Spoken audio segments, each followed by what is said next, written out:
Bago po tayo mag-umpisa ng mensahe po natin ngayon, tayo pong lahat ay umuko at manalangin sa Diyos.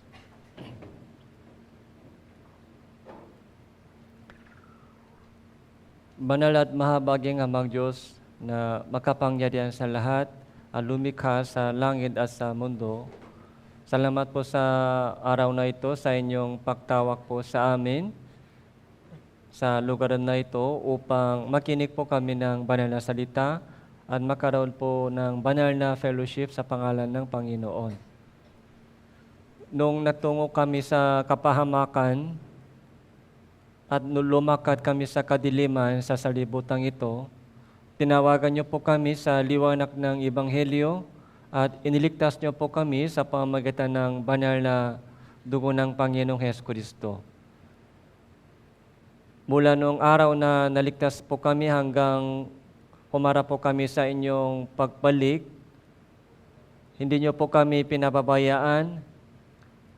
Lagi po kami iniingatan, ginagabayan sa pamamagitan ng tulong at gabay ng Banal na Espiritu upang lumakad po kami sa liwanag ng katuwiran.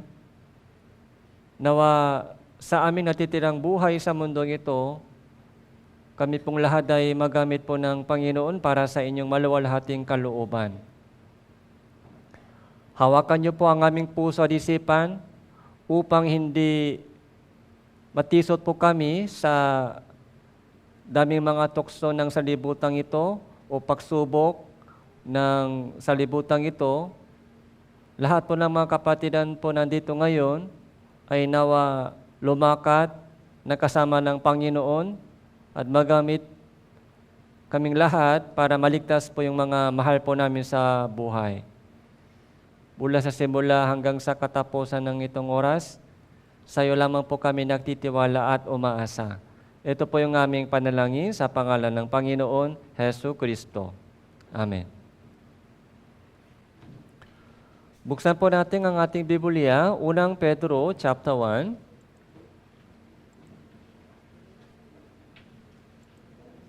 Unang Pedro chapter 1 verse 3.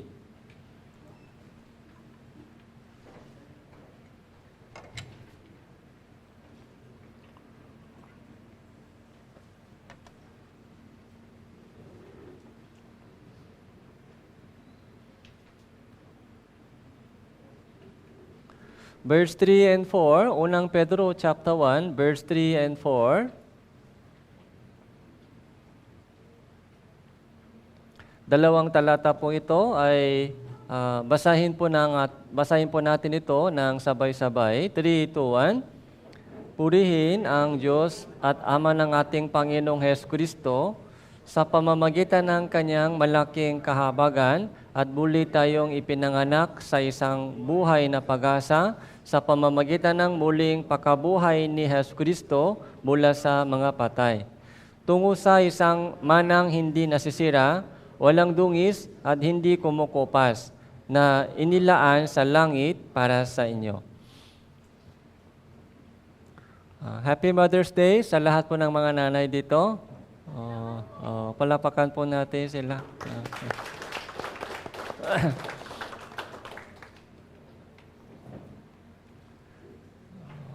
Kahit lagi po may puso po kami nagpapasalamat sa mga nanay sa inyong mga sakripisyo para sa pamilya.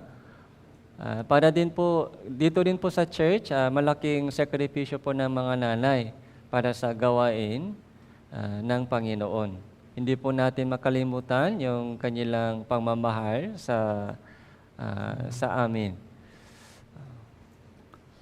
Pero sa ganitong araw, ito po yung parang remindings po sa atin patungkol sa kanilang pagmamahal sa mga kapatiran.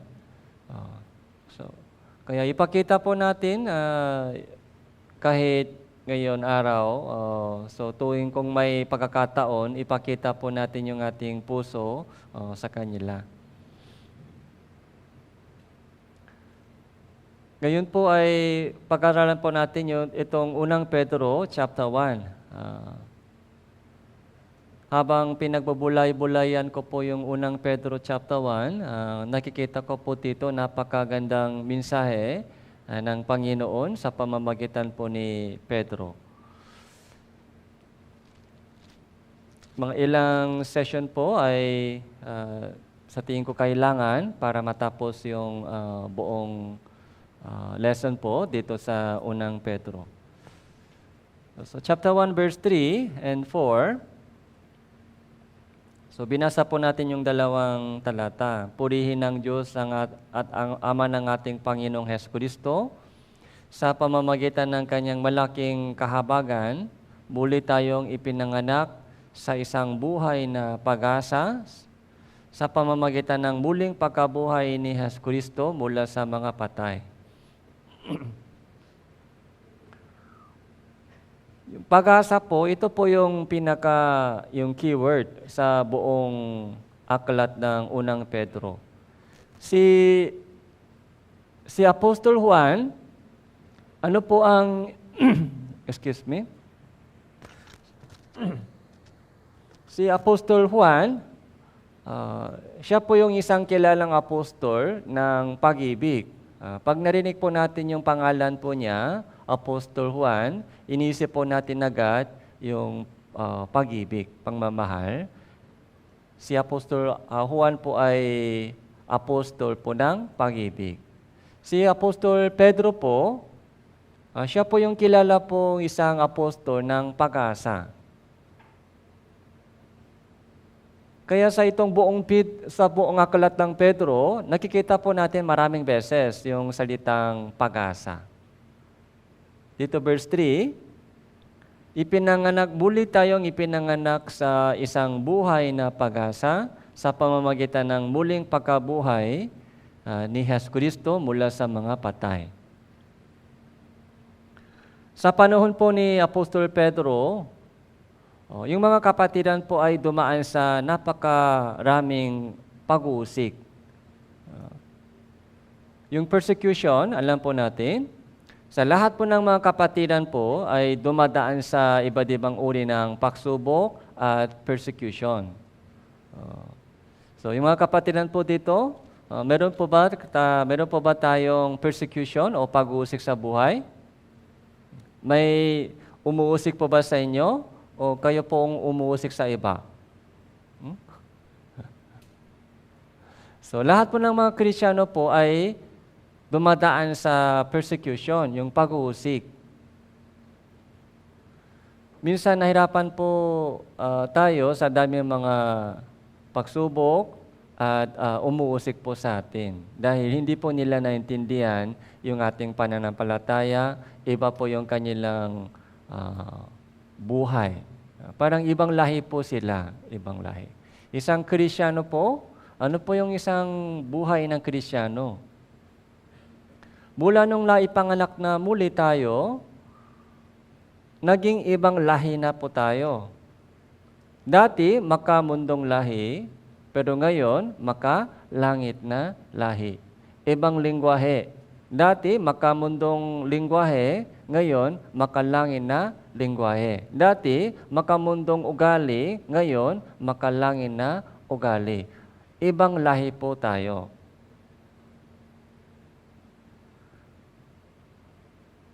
Tingnan po natin, chapter 4, chapter 1 po muna, chapter 1, verse 6.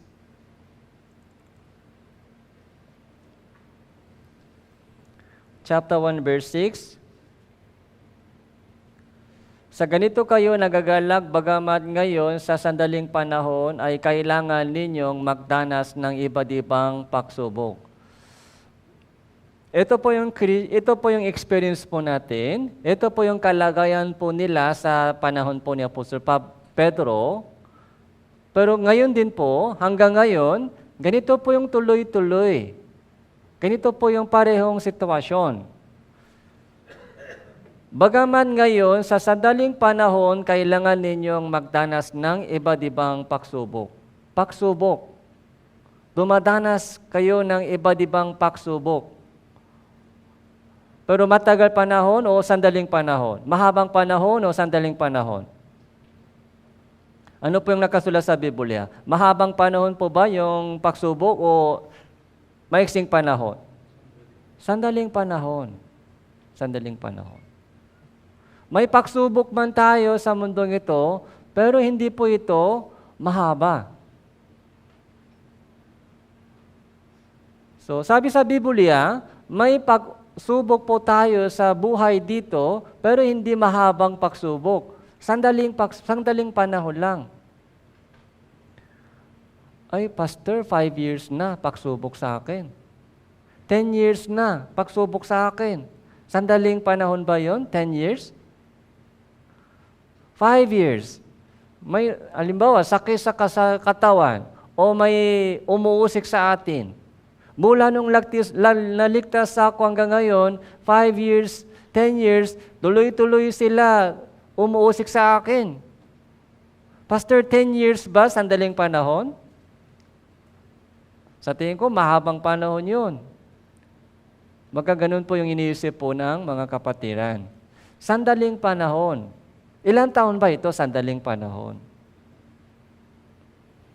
Yung buhay po natin sa mundo. Ilang taon po yung buhay po natin sa mundo?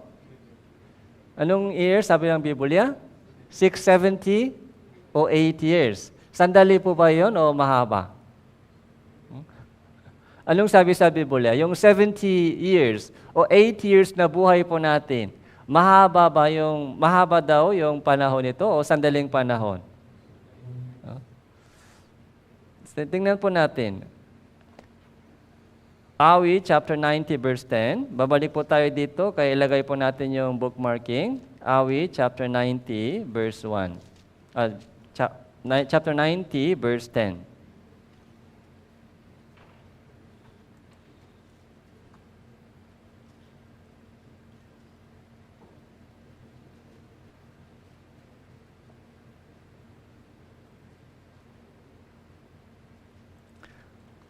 Awit chapter 90, verse 10.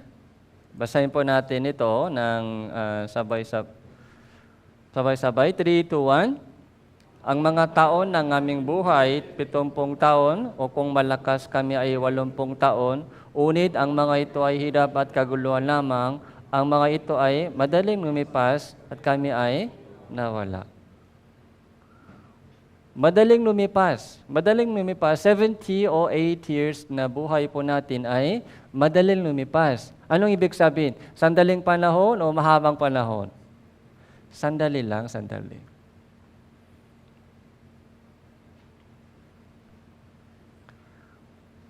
Isipin po natin itong mabuti. Yung buhay po natin dito sa lupa, 70 o 8 years, ay sandaling panahon lang. Sandaling. Verse 4, the same chapter, verse 4, sapagkat ang 1,000 taon sa inyong paningin ay parang kahapon lamang kapag ito ay nakalipas na, gaya ng isang gabing pagbabantay. Kahit 1,000 years, 1,000 taon, mahaba po yun sa atin, di ba? 1,000 years. Sa atin parang 100 taon, mahaba din. Mga 50 years, mahaba din sa atin. Pero sa Diyos po, 1,000 taon, 1,000 years, ay isang kahapon lang. Kahapon lang. Kapag ito ay nakalipas na.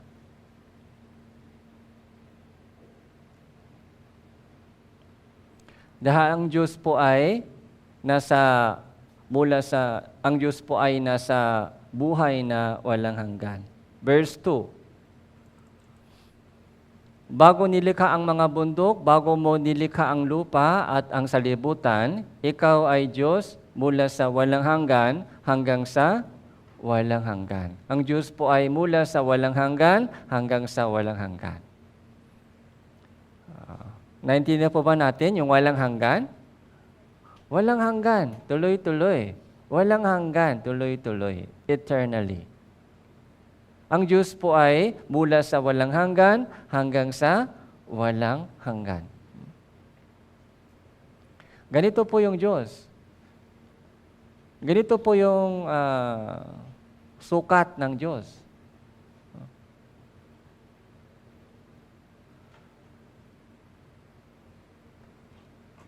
Kailangan po natin, kailangan po natin yung pananaw, katulad po ng Diyos. Para maintindihan po natin, ano bang ibig sabihin? Ano ang gusto ng Diyos ibigay sa atin? Ano ang gusto ng Diyos sabihin sa atin? Kung nasa lupa po tayo tumitingin, kapag yun po yung mga sukat po natin, yung sinusukat po natin, yung buhay natin, 70 o 8 years, mahaba yun. Tapos yung mga buhay po natin dito nangyayari, kapag dito po tayo tumitingin, anong nangyayari po sa ating puso? Maraming worry nangyayari. Maraming worry, kabalisahan. Kapag dito lang po tayo sa lupa ay tumitingin, yung isip po natin ay unti-unti nalulubog sa lupa. Malalabo po yung mata na makakakita sa langit.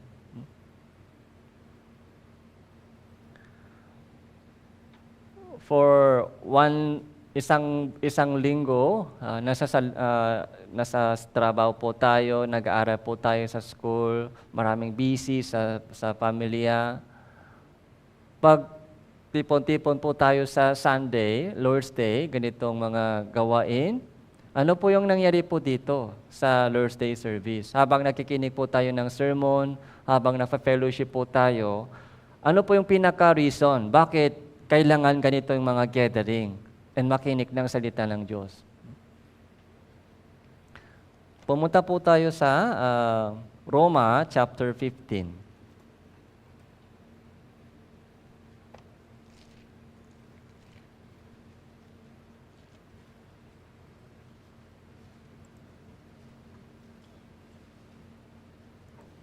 Roma chapter 15, verse 15.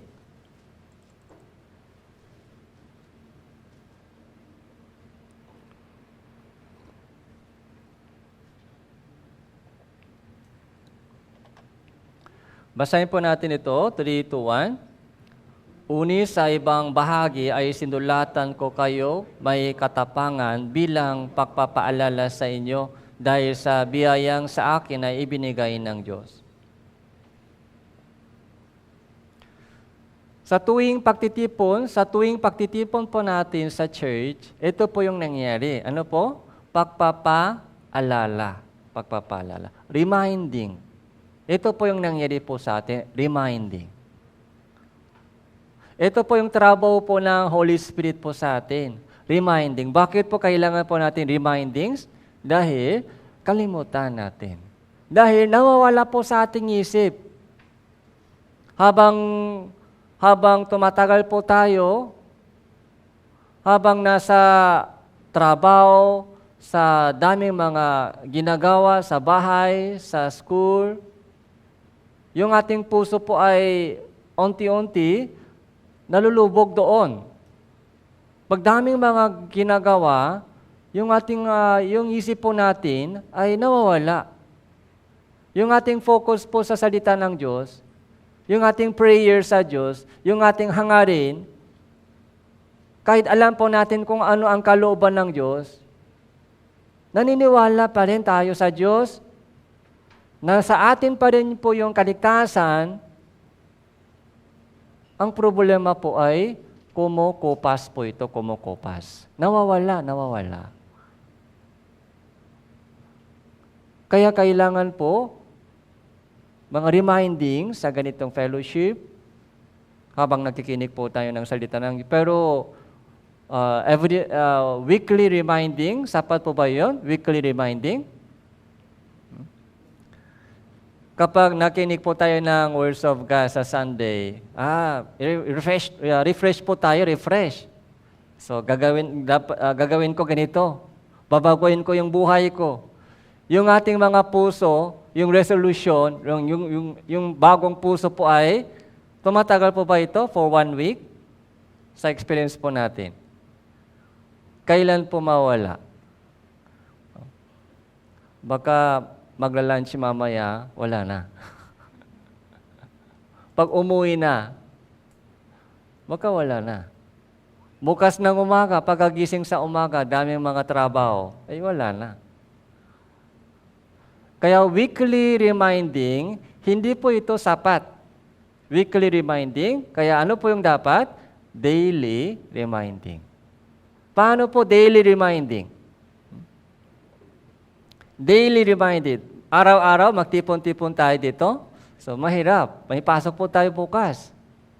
Paano po daily reminding?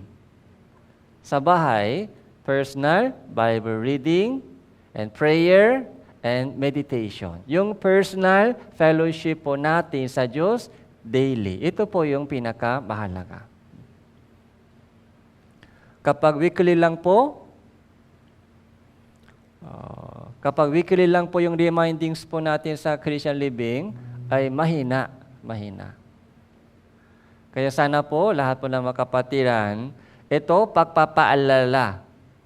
Yung reminding, sana ito mangyari daily, araw-araw. Hindi po sa linggo lamang.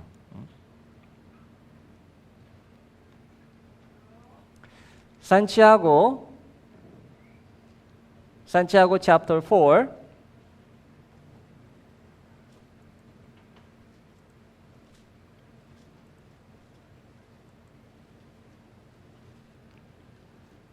verse 14. Santiago chapter 4, verse 13. Gayon may hindi ninyo nalalaman kung ano ang magaganap bukas, ano ba ang inyong buhay, kayo nga isang singaw na sa sandaling panahon ay lumilitaw pagkatapos naglalaho.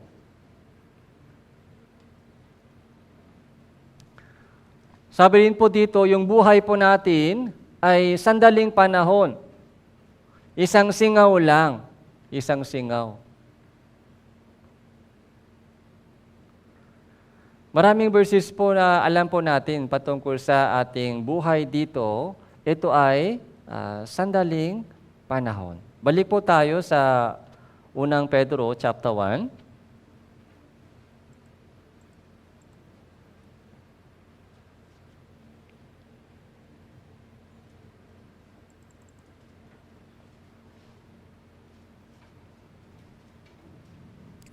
So, isusulat ko po.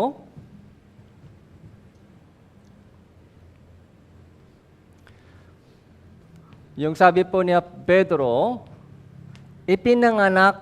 muli kayong ipinanganak sa isang buhay na pag-asa, a living sacrifice. Ito po ay pinaka-keyword sa book of unang Pedro. Muli tayong ipinanganak sa isang buhay na pag-asa. Muli tayong ipinanganak sa isang buhay na pag-asa. Ibig sabihin, ipinanganak po tayong muli. Born again po tayo patungo sa buhay na pag-asa. So, lahat po ng mga taong ligtas, lahat po ng mga ipinanganak na muli na Kristiyano, anong meron? May buhay na pag-asa. Yung buhay na pag-asa, ito po yung pinaka-purpose. Bakit ipinanganak po tayo? Buhay na pag-asa. Sa pamamagitan ng muling pagkabuhay ni Jesucristo mula sa mga patay. Tingnan po natin chapter 1, verse 23.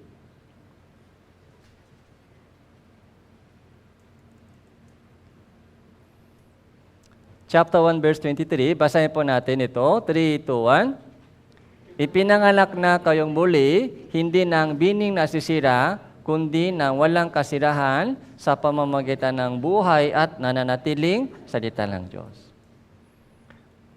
Nakita po natin, born again. Dito, ipinanganak na kayong muli sa pamamagitan ng words of God. Verse 3, ipinanganak na kayong muli sa pamamagitan ng ano po? Kamatayan at muling pagkabuhay ni Jesucristo. Nakita po ba natin kung paano born again? Itong unang Pedro chapter 1, napakahalaga po ito dahil dito po natin nakikita paano ma-born again. Kasi po maraming tao po ay sabi po nila born again, hindi po nila alam kung paano born again. Pero dito po, malinaw po nakikita po natin kung paano ma-born again isang tao. Sa pamamagitan ng salita ng Diyos. Anong salita ng Diyos? Verse 25. Subalit ang salita ng Panginoon ay nananatili magpakailanman. Ang salitang ito ay ang magandang balita na ipinang-aral sa inyo. Okay.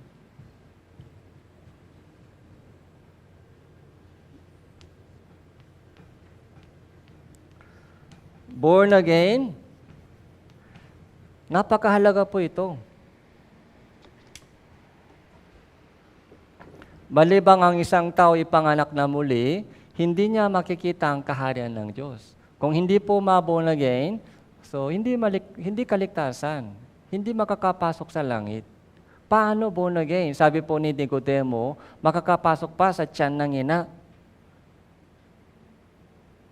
Makakapasok pa sa tiyan ng ina at maipapanganak ulit. Sabi ni Jesucristo, hindi ganon. Hindi katawan born again, kundi yung spirito ay dapat born again spirito. Ang ipinanganak ng laman ay laman. Ang ipinanganak ng espiritu ay espiritu. Yung spirito mo ay dapat born again, ipanganak na muli. Pero yung isip ng tao po ay puro laman, di ba laman? Kaya ang hirap po maintindihan po ng mga tao patungkol sa makalangit na bagay. Dahil yung buhay po natin ay parang nakadikit po sa makalamang buhay, makasalibutang buhay. Paulit-ulit po, ano po yung remindings po ng Diyos sa atin sa Biblia? Itingin mo yung mata sa taas. Itingin mo yung mata sa taas. Huwag kang tumingin sa baba lang. Sa trabaho lang, sa pag-aaral lang, sa buhay mo dyan sa lupa o 70, 80 years, hindi po yung lahat. Ipinanganak na kayong muli sa pamamagitan ng kamatayan at muling pagkabuhay ni Jesus, pagkabuhay ng Panginoon. Bakit namatay si Jesus?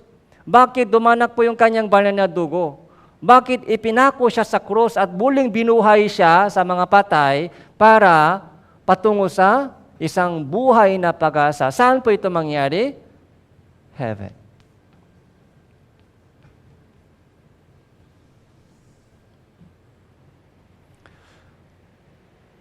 Tingnan po natin verse 4.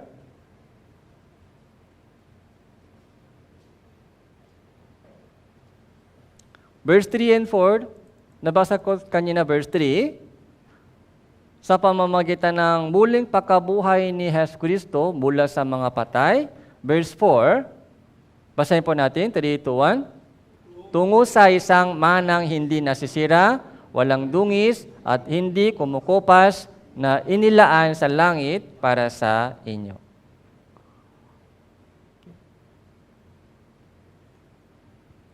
Tungo sa isang mana, tungo. Ano pang ibig sabihin? Tungo. Patungo tayo doon, patungo. Papunta tayo sa langit. Yan po yung pinaka-destination. Pagkatapos ng buhay natin dito sa lupa, saan po tayo patungo? Sa langit, patungo. Alam po natin meaning patungo. Papunta tayo doon, patungo sa langit. Patungo sa langit. Ay, Pastor, nandito pa tayo sa lupa. Habang buhay pa tayo sa lupa, paano? Ano gagawin natin habang buhay pa? 70, 80 years na buhay natin ay hindi maiksi yan, mahaba pa yan. Kailangan natin magtrabaho. Kailangan maghanap ng buhay. O tama po, kailangan po natin magtrabaho, kailangan mag-aral, kailangan magtrabaho, kailangan maghanap ng buhay, hanap buhay. Pero yun po ang hindi pinaka-purpose.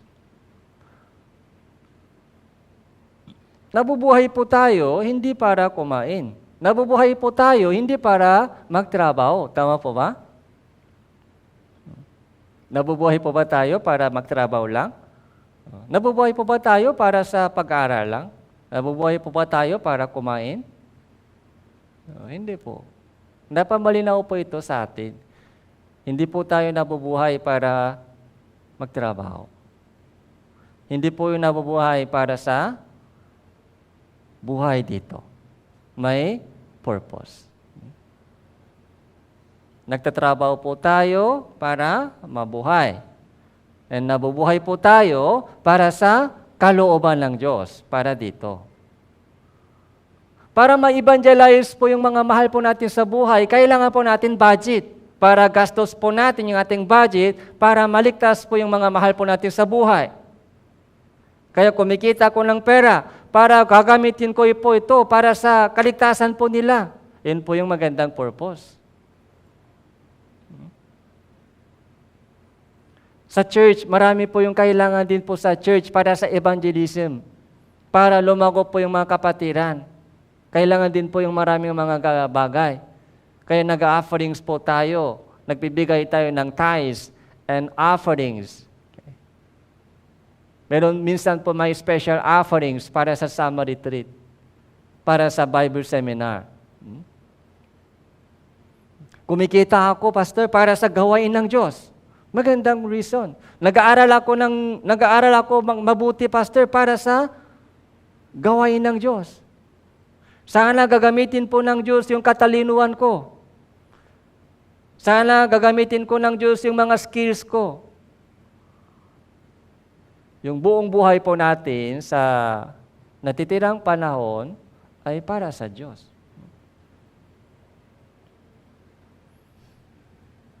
Tungo sa isang manang hindi nasisira, walang dungis, hindi kumukupas, na inilaan sa langit para sa iyo. Naka-ready na po sa langit para sa atin. Yung tunay na pag-asa. Ito po yung hindi kumukupas, walang dungis, hindi nasisira.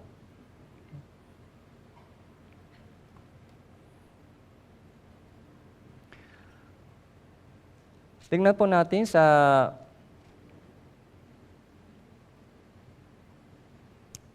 verse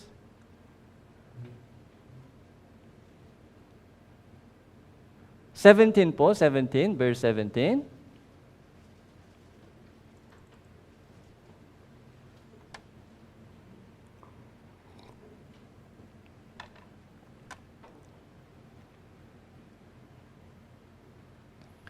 Kung inyong tinatawagan bilang ama ang humahatol na walang pagtatangi ayon sa gawa ng bawat isa, mamuhay kayo na walang may takot sa panahon ng inyong pangingibang bayan. Panahon ng inyong pangingibang bayan. Yung pangingibang bayan, medyo deep, ito yung mga deep Tagalog. Ano pong ito? Ano pong meaning? Pangingibang bayan. Temporary stay, tama po? Maiksing stay. Yung stay po natin dito sa lupa ay pangingibang bayan. The time of your stay here. Chapter 2, verse 11. Chapter 2, verse 11.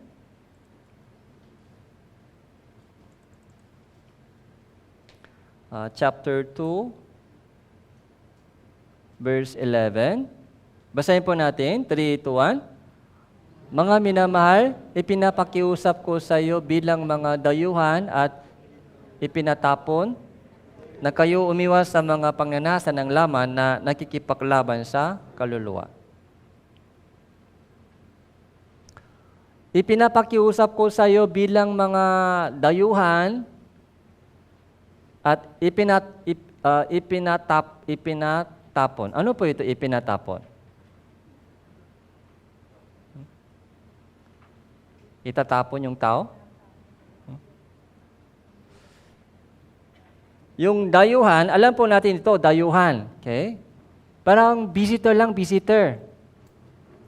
Visitor lang, dayuhan. And ipinatapon po ito ay sa English po ay pilgrim. pilgrim po ay pilgrim. Isang sikat na Christian classic book ay Pilgrim's Progress. Ito po yung sulat po ni John Bunyan. So sana po, ito po yung basahin po ng mga brothers sisters. Yung Pilgrim's Progress. Yung pilgrims po ay temporary stay. Temporary stay. Pilgrim. Mga travel lang, mga travel lang. Travel lang. Hindi po yung permanent stay. Hindi po yung resident. Temporary stay. Pilgrim po yan. Ipinatapon o dayuhan.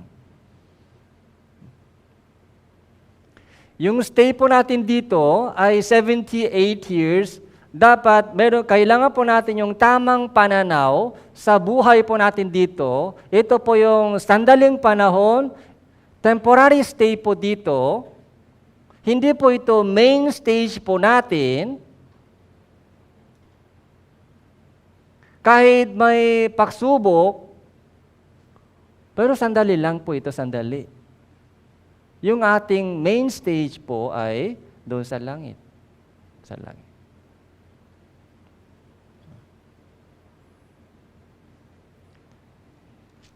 Chapter 5, verse 10. Unang Pedro, chapter 5, verse 10.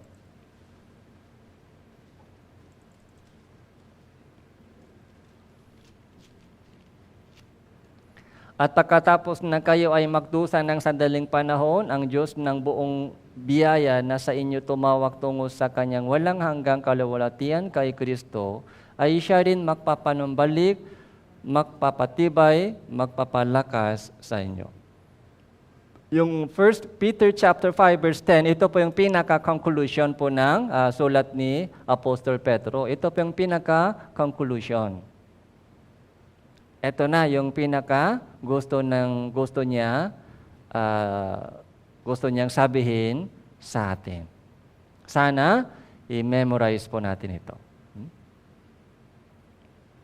Pagkatapos na kayo ay magtusa ng sandaling panahon, kailan po ito? Yung buhay natin sa lupa. Sandaling panahon yan, una sa lahat. Dapat malinaw po sa atin, yung buhay natin dito sa lupa, sandaling panahon yan. Kahit may pagsubok, sandaling panahon yan. Okay.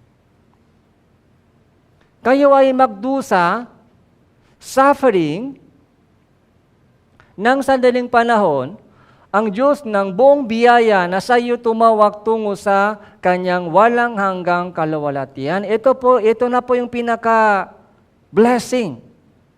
Saan tungo? Tumawag sa inyo tungo sa Kanyang walang hanggang kaluwalhatian. Yun po yung pinaka-destination po. Gusto po ng Diyos, dalhin po tayo doon sa walang hanggang kaluwalhatian. Hindi po yung mga temporary saya dito. Anong hinahanap po natin dito? Yung mga temporary, yung saya dito? So, hindi dapat. Hindi po ganun po yung gusto ng Diyos ibigay sa atin. Yung buhay natin dito ay temporary lang po yan, temporary. Sandaling panahon. Ang Diyos ng buong biyaya na sa iyo tumawag tungo sa Kanyang walang hanggang kaluwalhatian kay Kristo, siya rin magpapanumbalik, magpapatibay sa inyo, magpapalakas sa inyo, magbabantay sa inyo, tutulong sa inyo. Ito po yung promise po ng Diyos. Promise. I-check po natin yung ating sarili kung nasaan na po yung ating puso. Saan po tayo? Saan tungo? Saan tungo po yung ating puso? Yung ating puso ba patungo sa taas o patungo sa lupa? Ano po ang prayer request? Okay.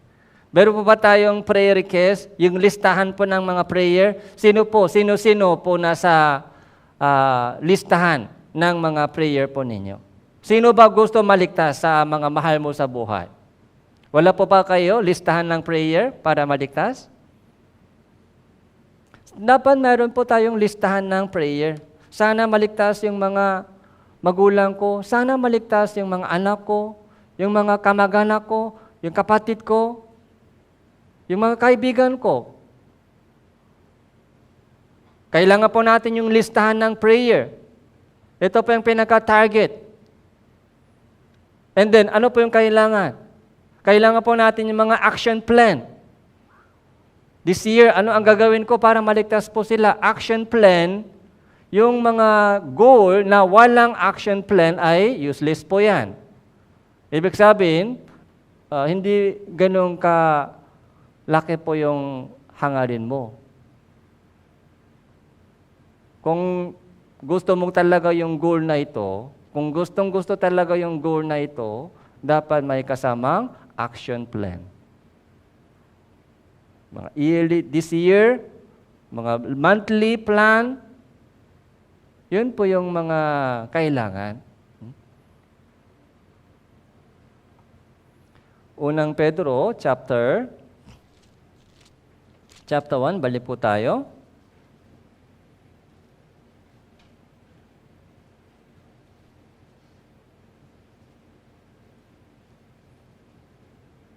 Chapter 1, Unang Pedro chapter 1,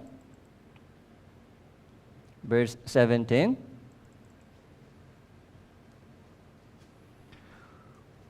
Kung inyong tinawagan bilang ama ang humahatol na walang pagtatangi ayon sa gawa ng bawat isa, mamuhay kayo na may takot sa panahon ng inyong pangingibang bayan. Verse 18, nalalaman ninyo kayo ay tinubos mula sa inyong walang kabuluhang paraan ng pamumuhay na minanan ninyo sa inyong mga ninuno, hindi ng mga bagay na nasisira tulad ng pilak o ginto. Verse 19, basahin po natin, 3, 2, 1. Kundi ng mahalagang dugo ni Kristo, gaya ng sa koruderong walang kapintasan at walang dungis.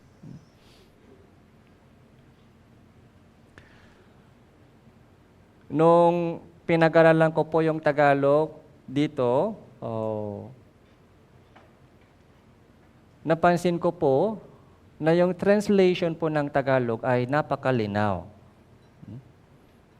Malaking blessing po ito sa atin. Yung Korean Bible po, yung ginagamit po natin ngayon ay medyo deep Korean. Minsan, yung mga words sa Bible hindi na ginagamit. Kaya kahit binabasa po yung Korean Bible, kailangan pa maraming paliwanag para maintindihan. Kailangan pa paliwanag ng maayos para maintindihan, para maging malinaw. Pero nung pinag-aralan ko po yung Tagalog, siyempre meron din po yung mga deep Tagalog po dito, pero karamihan po ng mga verses po dito sa Bible ay malinaw. Malinaw. Hindi gaano kailangan yung paliwanag. Kayo ay tinubos mula sa inyong walang kabuluhang paraan ng pamumuhay na minanan ninyo sa inyong mga ninuno. Naintindihan po ba natin ito? Yes. Hindi mahirap ito. Tinubos tayo mula sa walang kabuluhang paraan ng pamumuhay. Dating pamumuhay, walang kabuluhan, useless. Dating pamumuhay, useless, walang kabuluhan. Minana ninyo sa inyong mga ninuno. Tradition po yan. Yung dating pamumuhay na walang kabuluhan ay saan galing? Galing sa ninuno. Minana galing sa ninuno. Walang kabuluhang paraan. Pero tinubos na. Hindi ng mga nasisirang bagay, tulad ng pilak o ginto, kundi sa pamamagitan ng mahalagang dugo ni Jesucristo. Malinaw po ito. May question pa ba tayo dito? Walang question. Malinaw na. Tinubos na ako sa pamamagitan ng dugo, mahalagang dugo ni Kristo, walang kapintasan, walang dungis. Malinaw po ito.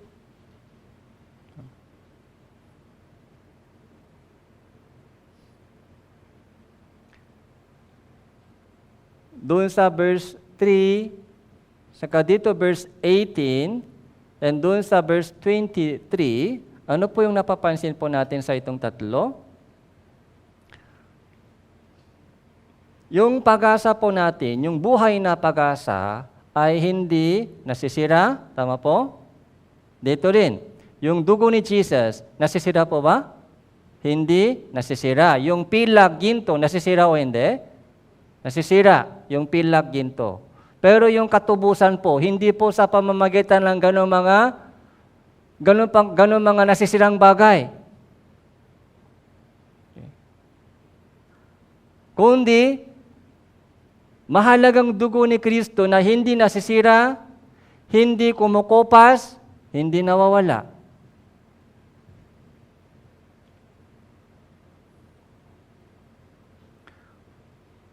Yung pag-asa po ng tao, yung mga pag-asa na hinahabol po ng maraming tao sa mundong ito, yung kaligayahan po ng hinahanap po nila, gusto po nila maging masaya dito, pero yung kanilang pangarap sa buhay,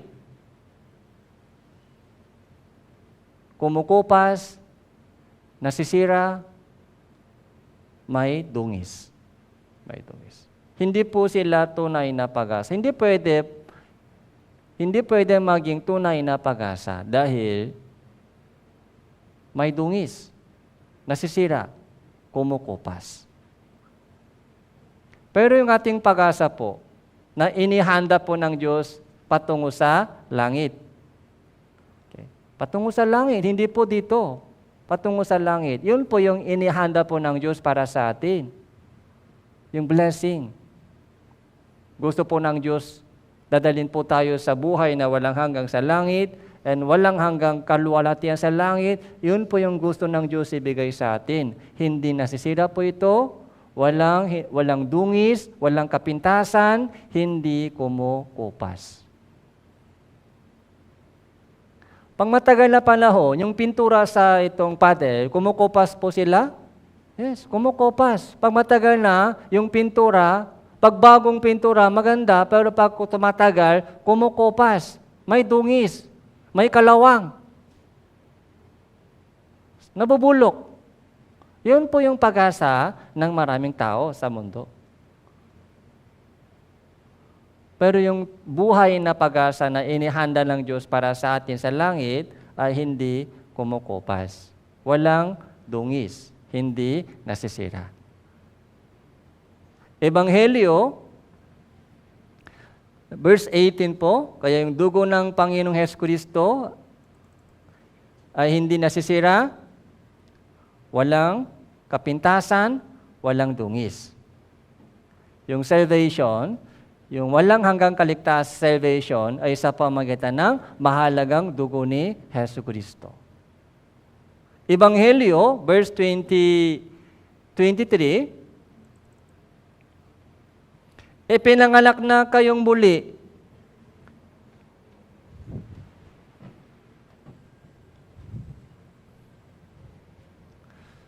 Sa pamamagitan ng kamatayan, sa pamamagitan ng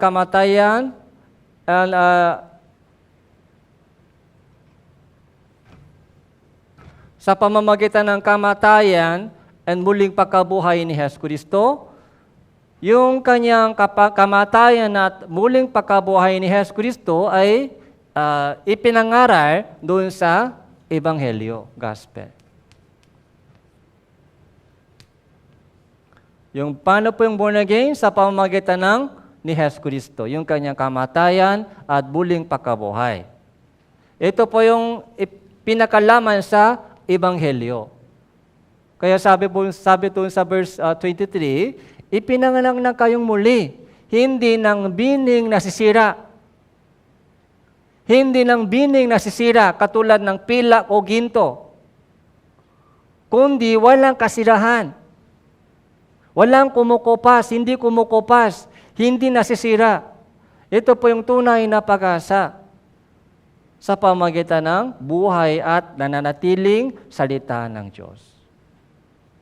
Ebanghelyo.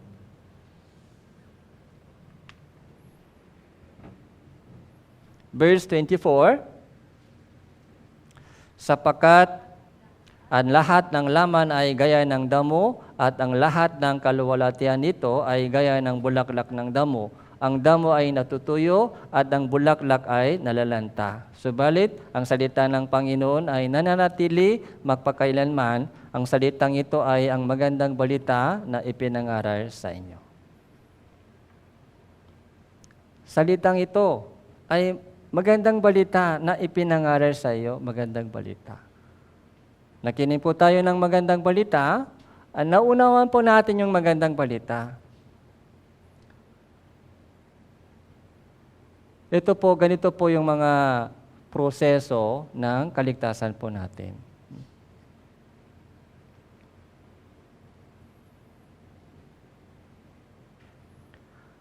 Si Apostol Pedro po ay paulit-ulit, nag-remind po sa kanila, nag-remind. Dahil kapag sobrang hirap po sa daming pagsubok sa buhay, sa pag-uusig, sa daming mga problema, kay ligtas na po, ito po yung pag-asa po ay nawawala. Nakalimutan yung pag-asa. Pag nakalimutan na po yung pag-asa, ano po yung nangyari? Yung puso po ay bumabalik naman sa lupa. Kahit alam po natin ito, lahat ng laman ay gaya ng damo. Yung ating laman ay gaya ng damo. Lahat ng kaluwalhatian nito ay gaya ng bulaklak ng damo. Yung damo matutuyo.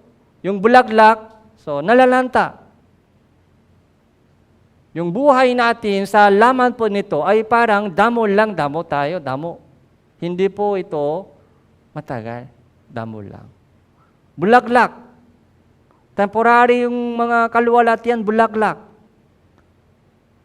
Yung magandang tingnan, bulaklak. Pero hindi yan tumatagal, yung bulaklak. Pagkalipas ng panahon, mawala. Parang usok lang, yung damo lang.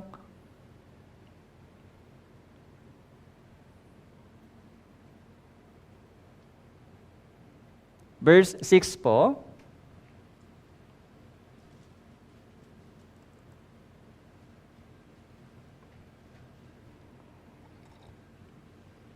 Kaya doon po,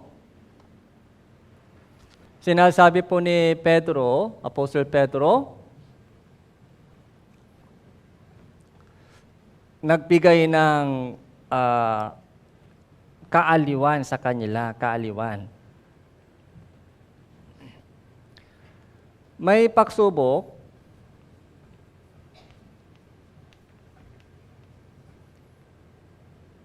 pero temporary lang, temporary.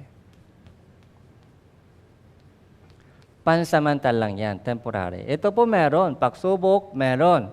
Okay? Pero sabi po ni Apostol Pedro, huwag kang masyadong malungkot ka dyan. Okay? Hindi natin maiwasan yung pagsubok sa buhay. Yung problema, anong pagsubok nangyari sa atin? Meron po ba kayong pagsubok o wala? Huh? Konti o marami? Marami, daming mga problema nangyari. Hindi po tayo libre sa pagsubok dahil nasa laman pa tayo. Yung laman, anong sabi ng Diyos? Yung laman natin, damo. Pag damo ay mahina po yung damo. Ito po yung mahinang katawan, temporary. Dahil yung ating body, hindi po ito pang langit. Yung ating body, hindi po ito pang langit. Ito ay pang lupa lang. Hindi po ito pang permanent. Parang tolda lang po ito, tolda. Parang trapal lang po ito, trapal. Trapal po ay madaling masisira. Pag init, pag malakas yung hangin, madaling napupunit po yung trapal. Katulad ng ating katawan, yung trapal po ito, trapal. Tolda lang po ito. Hindi matibay yung materialis. Sana matibay na materials ay ginamit ng Diyos sa paggawa ng katawan, pero hindi po matibay. Madaling ito masisira. Konting virus pumasok, anong nangyari? Ipon-sipon lang nat agad. Okay? Konting virus lang pumasok. So baksak. Konting bara sa ugat, anong nangyari? So tumba agad. Parang mahina po itong katawan. Ganon din po yung mga buhay po na sa paligid po natin. Maraming pagsubok.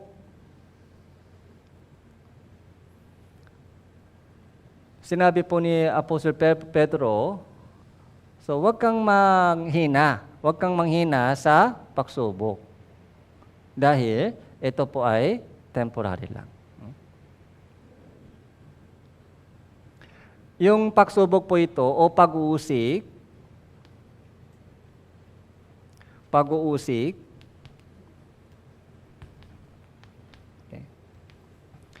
habang dumadaan po tayo sa pag-uusik, ano po yung nangyayari?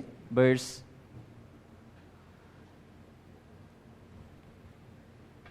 6 po, sa ganito kayo ay nagagalak. Masaya. Bagamat ngayon, sa sandaling panahon, kailangan ninyong magdanas. Kailangan ito. Anong sabi ng Biblia? Kailangan magdanas ka ng pagsubok. Kailangan. K pala. Ito. Sorry. K. Pagsubok. Bakit kailangan dumaan sa pagsubok? Verse 7. Upang ang dalisayan ng inyong pananampalataya na mas mahalaga kaysa gintong nasisira, bagamat ito'y sinusubok sa pamamagitan ng apoy, at mauwi sa kapurihan, kalawalatian at karangalan sa pagpapakita ni Hesus Kristo.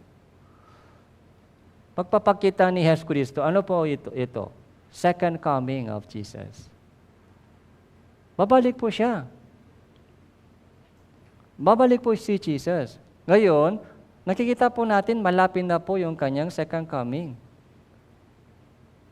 Yung mga signs ng last day, nangyayari po ito. Malapit na po yung kanyang second coming. Pagbalik po ng Panginoon Jesucristo para makaroon po tayo ng kapurihan, kalawalatian at karangalan.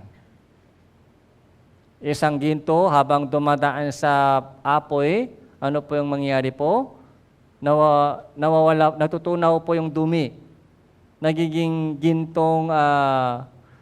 gintong dalisay. Dalisay na ginto. Ito po yung pinaka-purpose ng pagsubok sa apoy.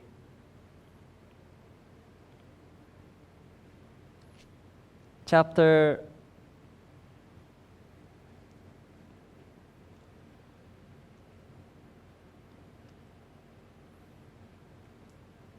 2,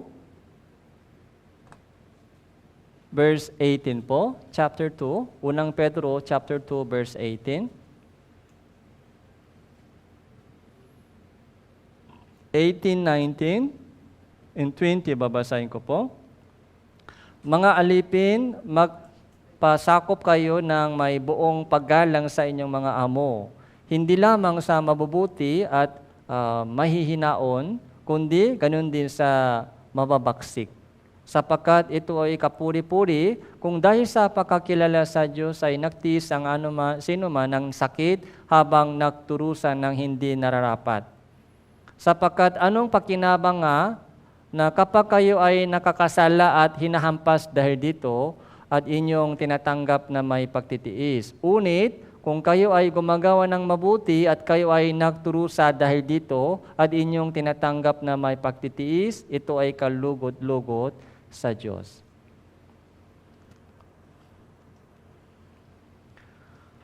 Yung suffering, paulit-ulit po nakikita po natin, nakasulat dito, sinasabi ni Apostol Pablo, suffering, yung kailangan ka magtanas ng pagsubok, magturusa ng hindi nararapat. Yung suffering, kahit wala akong kasalanan, minsan, may nangyayari po sa atin yung suffering, pagturusa. Yung nagturusa na hindi nararapat.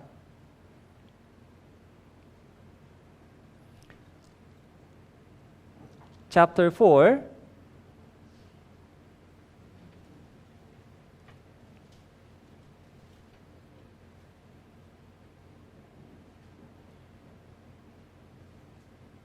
chapter 3 verse 4, chapter 3 verse 14.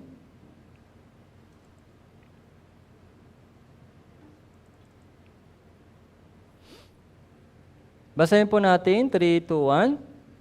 Subalit, magdusa man kayo ng dahil sa katuwiran ay mapapalad kayo. Huwag kayong matakot sa kanilang pananakot ni mabahala.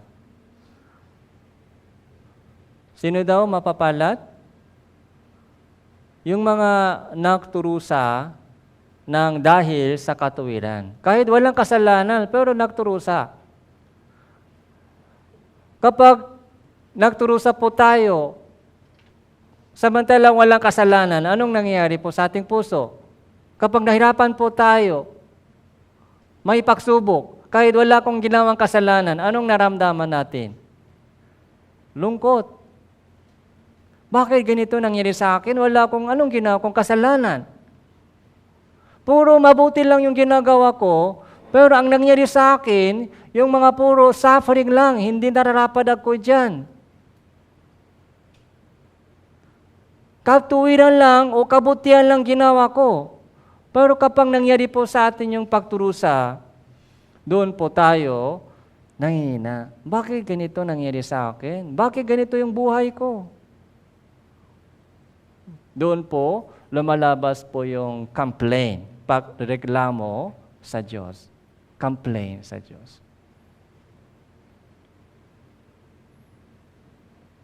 Bakit lumalabas yung complaint? Dahil hindi po nila alam kung ano ang purpose.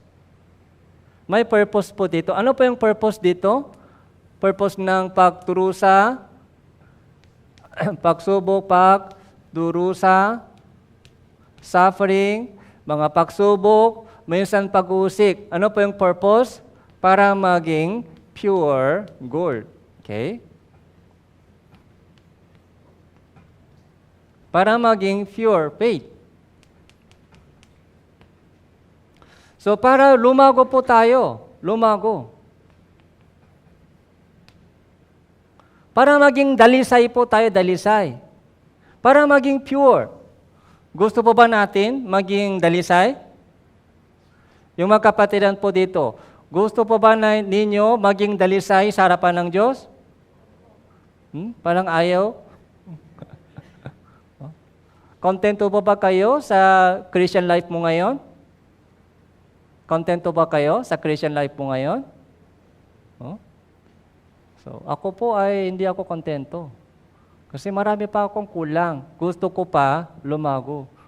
Alam ko na maraming halong mga hindi magandang bagay, halo. Maraming halong dumi sa akin, halo. Hindi ako pure sa harapan ng Diyos. Gusto ko maging pure yung puso ko. Walang halong dumi ng salibutan. Walang halong dumi ng kasalanan. Gusto kong maging 100% sa harapan ng Diyos. Walang hati-hati, walang 50-50, ganon. Dahil alam ko po, ang pag-ibig ng Diyos sa akin ay walang halo. Pure, 100% yung pag-ibig ng Diyos sa akin. Pero yung puso ko, yung pag-ibig ko sa Panginoon ay puro mga hati-hati. Puro may hangin, yung mga halong dumi. Gusto kong maging pure sa harapan ng Diyos. Yung pure sa pag-ibig, pure sa kapakumbabaan, pure sa obedience. Yung pure sa unity. Gusto kong maging pure sa harapan ng Diyos. Sana walang halo, walang halong dumi. Para maging pure, anong kailangan? Fire. Kailangan dumaan sa fire. Kailangan dumaan sa apoy para maging dalisay. Okay? May purpose. Testing. Sufferings. Okay?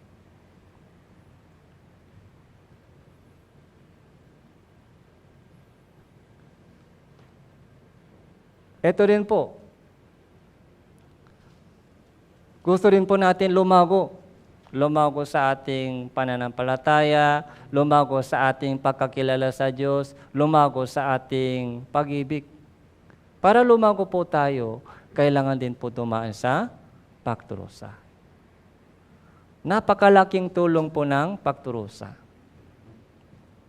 May dalawang klaseng pagdurusa. May pagdurusa na nararapat kapag yung pagdurusa dahil sa kasalanan. Yun po yung tinatawag na disiplina. Yung pagdurusa dahil sa kasalanan, yun po yung disiplina. Pero meron din pong pagdurusa kahit walang kasalanan. Anong tawag po yun? Training po yan, training. Hindi po yung disiplina. Dalawang klaseng pagdurusa.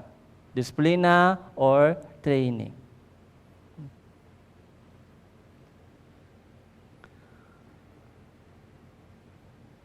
Chapter 4,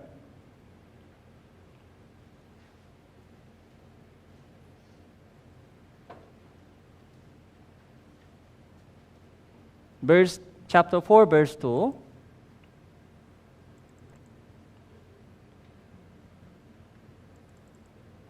Chapter 4, verse 1. Kung paano si Kristo ay nagdusa sa laman, sandatahan din naman ninyo ang inyong sarili ng ganong pag-iisip, sapagkat ang nagdusa sa laman ay tapos na sa kasalanan. Meron din pong napakahalagang purpose sa suffering. Kapag may suffering po tayo, katulad po ng mga summer retreat, na suffering, nakita talaga yung suffering, pagturusa para sa evangelism, sa maraming mga ministry na kailangan po natin gawin, puyat. Yung sufferings po ay sa madaling salita, puyat, pagod, stress. Okay? Puyat. Sa daming mga ginagawa, pagod, stress. Sufferings po yan, sufferings. Para sa gawain ng Diyos. Sana laging nakangiti sa kusina. Pero pwede ba laging nakangiti sa kusina? Oh? Minsan, nawala yung ngiti, smile, dahil mahirap ay init. Konti lang katulong. Sufferings po yan, sufferings. Yung sana po, lahat po ng mga kapatiran ay mag-join po kayo sa sufferings po ito para sa Diyos. Kapag ilan-ilan lang po sumasama lagi sa sufferings po ito, ay may hangganan po sila. Sobrang bigat po ito sa kanila. Pero kapag sama-sama po tayo magpasan, kapag 5, mag-shoulder ng sabay-sabay, mas mabigat. Pero kapag 10 po ay mag-shoulder ng sabay-sabay, mas magaan. Kapag 100 po ay sabay-sabay, mag-shoulder, magaan lang yan, magaan. Sana po, hindi dapat mga ilan-ilan lang po mag-shoulder po lagi ng mabigat na suffering. Okay. Kailangan po natin sumali sa gawain, sa mga ministry, para sama-sama po tayo lumago. Para sama-sama po tayo maging ganap, dalisay sa harapan ng Diyos. Isang malaking pakinabang ng pagturusa, sapagkat ang nagdusal sa laman ay tapos na sa kasalanan. Yung pagturusa sa kayong kasalanan, hindi ito dalawang makasama. Bakit may kasalanan po dyan? Dahil wala kang suffering para sa Diyos. Kung walang suffering para sa Diyos, ay nandyan po yung pumapasok yung kasalanan ng salibutan. Verse 2, upang hindi na kayo mamuhay sa laman sa inyong nalalabing panahon sa masasamang pagnanasa ng mga tao, kundi sa kalooban ng Diyos. Sapat na ang nakaraan panahon sa paggawa ninyo ng mga gustong gawin ng mga hintil na namumuhay sa kahalayan, masasamang pita, paglalasing, kalayawan, pag-iinuman, at sa kasukulam-sukulam sa napagsamba sa mga Diyos-Diyosan. Sila ay nagtataka na kayo ay hindi na nakikisama sa gaya ng labis na kaguluhan, Kaya kayo ay nilalait nila. Nilalait nila. Persecution. Yung pinagagalitan, pinatatawanan, nilalait po nila yung mga Kristiyano dahil hindi na po tayo sumasama sa kanilang ginagawa. Yung mga sugal, dati, kasama dyan.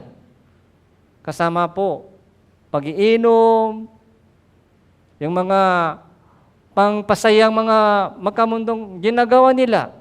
Pero ngayon, bilang isang taong ligtas, hindi na po tayo sumasama sa kanilang ginagawa. Ang nangyari po ay sa persecution. Pag-uusig po, umuusig po sila sa atin. Kaya sabi po ni Apostol Pedro, magpasaya ka. Huwag kang masyadong malungkot sa daming pagsubok, pagturusa at pag-uusig dahil samantalang yan. Samantalang. Temporary yan. May walang hanggang kaluwalhatian na walang hanggang karangalan at kaluwalhatian ibibigay ng Diyos sa atin. Verse 12,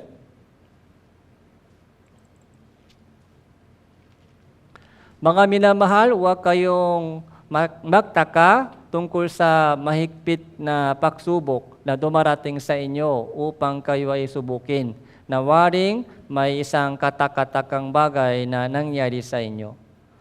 Verse 13,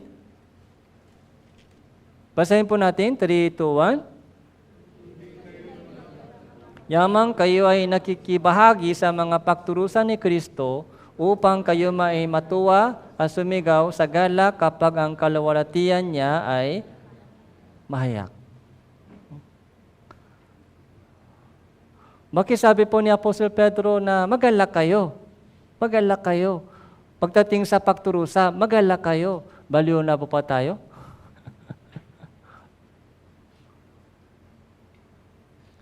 Yung mga unbelievers po, pagdating po nila sa pagsubok, ano po yung response po nila?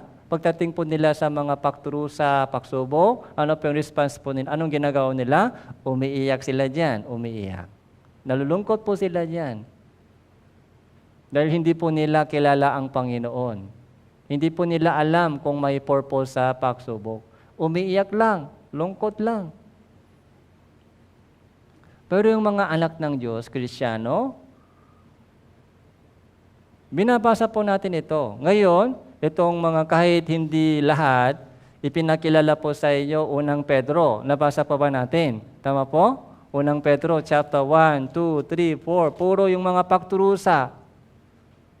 Anong sabi po ni Apostol Pedro, malungkot ka dyan. Ganun po ba? Kawawa naman kayo. Ganun po ba? Sinabi ni Pedro. Magalak ka. Magalak. Kailangan magturusa. Kailangan dumaan sa pagturusa. Para maging dalisay ka. Para maging dalisay ka sa inyong pananampalataya, maraming halong dumi. Para maging pure gold, para maging dalisay yung ating pananampalataya, kailangan dumaan sa iba't uri ng pagsubok, pagturusa. Magalak ka, sabi po ni Apostol Pedro. Nabasa po natin ngayon. Sabi po ni Apostol Pedro, huwag kang magtaka, welcome na lang, welcome. Kung ganun po, upang kayo man ay matuwa at sumigaw sa galak kapag ang kaluwalhatian niya ay nahayak. Sa kanyang second coming, pag nahayak na po yung kanyang kaluwalhatian, sa kanyang pagpabalik, sisigaw po tayo sa galak. Sisigaw. Hindi na, yung mga dumadaan sa pagsubok at nagtitiis ngayon ay sisigaw sa galak at matutuwa sa kanyang second coming.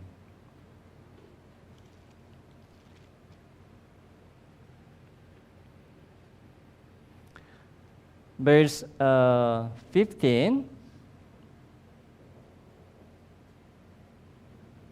14, kung kayo ay alipusta dahil sa pangalan ni Kristo ay mapapalat kayo sapagkat ang Espiritu ng kalulatian at ang Espiritu ng Diyos ay naniniirahan sa iyo. Unit huwag makdusa ang sino mang sa iyo bilang isang mamatay tao o magnanakaw o gumagawa ng masama o bilang isang mapanghimaksik. Unit kung ang isang tao ay nagturusa bilang Kristiyano, huwag niyang ikahiya ito, kundi luwalhatiin niya ang Diyos sa pangalan nito.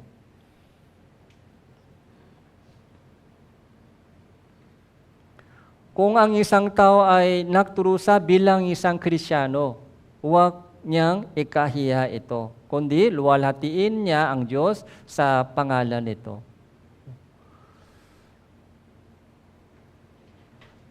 Yung huling verse po natin ay chapter 5, verse 10.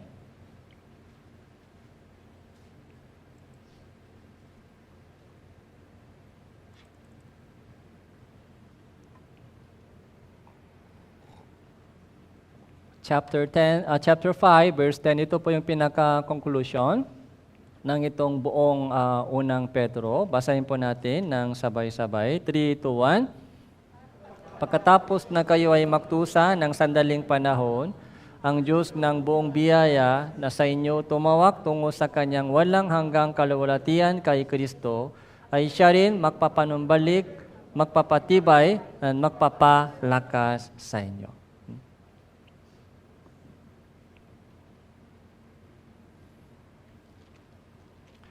Katulad po ng mga kapatiran sa panahon po ni Apostol Pedro, sa ating panahon din po, maraming mga pagturusa, pagsubok, nangyari po sa atin, dumarating po sa atin. Kung nahirapan po kayo sa maraming pagsubok, bumalik po kayo sa unang Pedro. Sumanggunit po kayo kay Apostol Pedro. Para makinig po tayo sa Kanya. Ano ang dapat kong gawin? Anong sinabi po ni Apostol Pedro sa atin? Anong sinabi ng Diyos sa pamagitan niya? Magtiis ka, mag-alala ka. And then, maniwala ka. Magtiwala ka sa pangako ng Diyos. Siya ang magpapatibay sa inyo, siya ang magpapalakas sa inyo, siya ang magpapanumbalik sa inyo.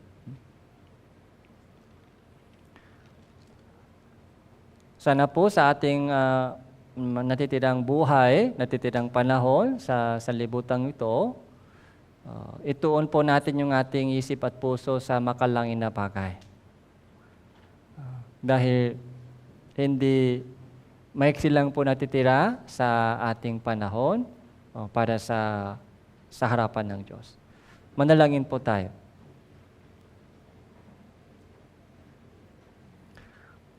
Salamat po, Panginoon, sa inyong pagbigay sa amin ng mensahe ng Panginoon sa oras na ito. Tulungan niyo po kami upang lumakat po kami ayon sa inyong dakilang kalooban. Ipahayag na malinaw po sa amin kung ano ang inyong dakilang kalooban, kung ano ang dapat namin gawin sa aming natitirang panahon sa laman ito. Yung mga kapatiran na dumadaan sa iba't ibang uri ng pagsubok sa mga araw na ito, tulungan niyo po sila at hawakan niyo po yung kanilang mahinang puso at tuhod upang patuloy po sila makapaglingkod sa inyo at sa inyong iglesia at sa mga gawain ng Ebanghelyo. Ito po yung aming panalangin sa pangalan ng Panginoon Hesus Kristo. Amen.